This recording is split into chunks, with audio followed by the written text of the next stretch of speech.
Imaginez le cimetière le plus célèbre du monde, la tombe de Chopin, le tombeau d'Oscar Wilde couvert de traces de rouge à lèvres, des groupes de touristes suivant des plans plastifiés en gravissant la colline. Un parc mélancolique situé dans le 20e arrondissement qui semble être l'endroit le plus paisible de Paris. Et savoir que pendant une semaine de mai 1871, ce sol fut le dernier endroit de la ville où des hommes continuaient à se battre et à mourir pour une révolution déjà perdue. Le Père-Lachaise, les grilles en fer du boulevard de Ménilmontant. Juste ici, le kiosque à plomb. Et j'aimerais vous raconter ce qui s'est passé à l'intérieur de ces murs. Car la version que la plupart des visiteurs connaissent, Chopin, Proust, Morrison, la décadence romantique, est une version qui a été très soigneusement cultivée pour remplacer une autre histoire. Il y a un mur, dans le coin nord-est de ce cimetière, que chaque Parisien connaît par son nom. Ce qui s'est passé contre ce mur lors des dernières heures de la Commune est la raison pour laquelle ce cimetière a le sens qu'on lui connaît. Je vais vous y emmener, mais d'abord commençons par le début, parce que ce cimetière a failli échouer avant même de devenir quoi que ce soit. Tenez-vous devant la porte principale en 1804 et comprenez que personne ne voulait être enterré ici. Le préfet de Napoléon avait ordonné la création d'un nouveau cimetière sur cette colline, l'ancien domaine du Père-Lachaise, confesseur de Louis XIV, parce que les cimetières existants de Paris débordaient, ce qui était, comme vous l'avez peut-être remarqué, un problème récurrent pour cette ville. Le nouveau cimetière a ouvert, à peine une douzaine d'inhumations la première année. Les Parisiens trouvaient que c'était trop loin, trop éloigné de leur paroisse, du mauvais côté de la ville. La solution de l'administration fut audacieuse. Ils ont transféré ici les restes de Molière, La Fontaine, Héloïse et Abélard avec une grande cérémonie publique et une couverture médiatique considérable. Du jour au lendemain, cela devint à la mode. Les morts célèbres ont servi de publicité et cela a parfaitement fonctionné. Un détail à noter, les restes d'Héloïse et Abélard n'étaient presque certainement pas leurs véritables ossements. Les transferts ont donné lieu à une grande confusion historique, documentée par des chercheurs ultérieurs, et la provenance de ce qui a été placé dans ce célèbre tombeau est au minimum sujette à caution. La romance, elle, était bien réelle.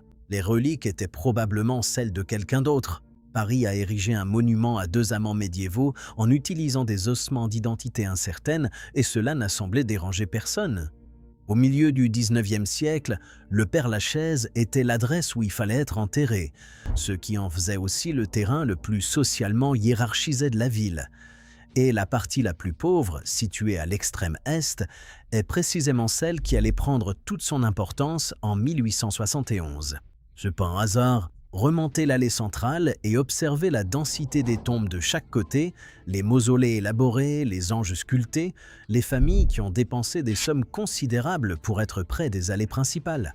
Au milieu du 19e siècle, la grille tarifaire du cimetière était explicite et publiée, ressemblant plus ou moins à un prospectus immobilier. Les concessions perpétuelles près de l'entrée, chères, prestigieuses sur le plan architectural. Les concessions temporaires vers les bords et à l'est, moins chères, plus sobres, limitées dans le temps, régulièrement dégagées et réutilisées. La hiérarchie de la ville des vivants était reproduite dans la pierre et la terre avec une fidélité totale. Ce que je trouve discrètement intéressant, c'est que plusieurs des tombes les plus visitées aujourd'hui se trouvaient à l'origine dans des emplacements de gamme moyenne. Les familles les ont améliorées plus tard, à mesure que la réputation posthume grandissait.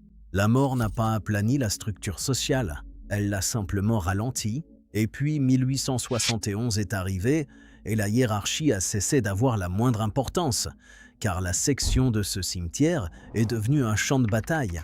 Rendez-vous dans le quartier Est, plus calme, la division 76, à l'extrémité la moins fréquentée, là où les allées se rétrécissent et où les groupes de touristes se font plus rares.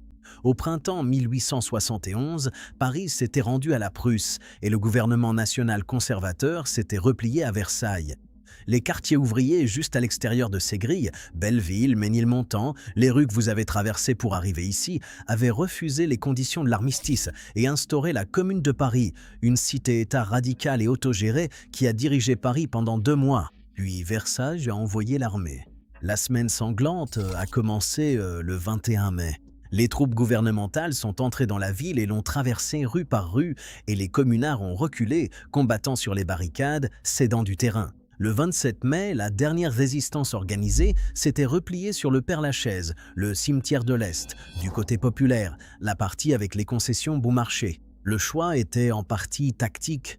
Les tombes offraient des abris, les murs dessinaient des périmètres, et en partie aussi, suggèrent certains historiens, pour une raison plus difficile à exprimer. Les derniers communards ont tenu leur position parmi les tombes des pauvres et des ouvriers morts de la ville. La géographie de leur défaite correspondait avec une précision troublante à la géographie de leur cause. Allez maintenant dans le coin nord-est, le mur des fédérés. Un simple mur de pierre. Des fleurs fraîches sont presque toujours déposées à son pied et une plaque indique l'endroit. Le matin du 28 mai 1871, les derniers combattants communards y furent acculés. Les troupes gouvernementales les ont alignés contre le mur et ont ouvert le feu. Leurs corps furent enterrés dans une tranchée creusée au pied du cimetière. Le nombre exact d'exécutés fait débat. Les récits contemporains varient considérablement, et les historiens soulignent que le chaos de ces dernières heures rendait tout relevé précis impossible. Ce qui est attesté, c'est la tranchée, les exécutions et ce qui s'est passé ensuite. Le mur est devenu un lieu de pèlerinage pour la gauche française quelques années seulement après les massacres. Des fleurs y étaient déposées, des veillées organisées et des cérémonies politiques tenues. Chaque mois de mai, depuis plus de 150 ans, les syndicats et les partis de gauche défilent jusqu'à ce mur. C'est à la fois une tombe, un mémorial et un élément vivant de l'infrastructure politique qui n'a jamais cessé d'exister. Le gouvernement qui a ordonné les exécutions n'aurait jamais pu prévoir que ce mur deviendrait plus puissant symboliquement que tout ce que la commune avait accompli au pouvoir. Mais les exécutions ici n'étaient que la fin de la bataille. Ce qui s'est passé les jours précédents, à l'intérieur du cimetière et entre les tombes, ce sont les combats proprement dits. Retournez dans la partie centrale dense où les sentiers sont si étroits que deux personnes peuvent à peine s'y croiser. Le 19e siècle. Des mausolées qui se dressent de part et d'autre. Les 27 et 28 mai, les troupes gouvernementales et les combattants communards empruntèrent ces mêmes chemins entre ces mêmes tombeaux. Les mausolées offraient un abri. Des coups de feu ont traversé les tombes. La pierre a absorbé le choc. Certaines tombes portent encore les traces de cette époque, même si on attribue cela principalement à l'usure du temps ou que les réparations ont été faites sans mention particulière. Théophile Gautier est venu juste après et a décrit les impacts de balles avec une précision stupéfaite, le cimetière devenant témoin de quelque chose qu'il n'avait pas été conçu pour contenir. Plusieurs des combattants communards tués ici avaient de la famille enterrée dans les sections Est, toutes proches, dans les concessions bon marché auprès desquelles ils avaient grandi. La bataille s'est déroulée parmi les tombes des gens dont étaient issus les combattants. Après l'écrasement de la commune, le gouvernement s'est retrouvé face à une question sans réponse évidente. Que faire d'un cimetière qui vient de devenir le symbole permanent du mouvement que vous avez réprimé ? La réponse, élaborée au fil des décennies suivantes, a été de le remplir d'autres significations. Regardez les tombes qui attirent aujourd'hui les groupes de touristes. Chopin, Proust, Sarah Bernhardt, Edith Piaf, et plus loin, Oscar Wilde, dont la tombe est devenue célèbre à la fin du XXe siècle parce que les visiteurs y laissaient des traces de rouge à lèvres. La direction du cimetière a installé une barrière en verre pour la protéger. Les visiteurs ont retiré la barrière. Une nouvelle a été installée. Le mur des fédérés ne pouvait pas être effacé. C'est un mur. Il n'y a aucune concession qui puisse expirer.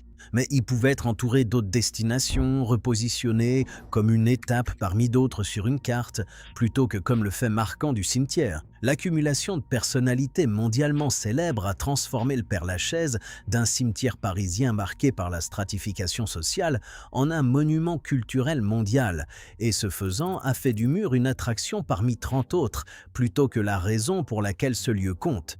Les morts célèbres sont devenus, en pratique, une forme de gestion historique. Cela a plutôt bien fonctionné, hein. Et puis, le XXe siècle a ajouté une nouvelle couche.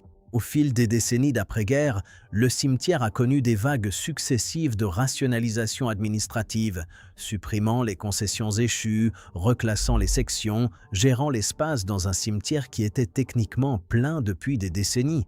Des milliers de tombes des sections orientales, moins chères, ont été dégagées lorsque les concessions temporaires ont expiré et que les familles ne pouvaient pas payer les frais de renouvellement ou n'étaient plus retrouvables. Les sections où les communards s'étaient battus, où les morts de la classe ouvrière du 19e siècle avaient été enterrés, furent parmi les plus touchés. La trace écrite documentant les enterrements précis des communards était déjà fragmentaire au départ. Les opérations administratives de déblaiement l'ont rendu encore plus lacunaire.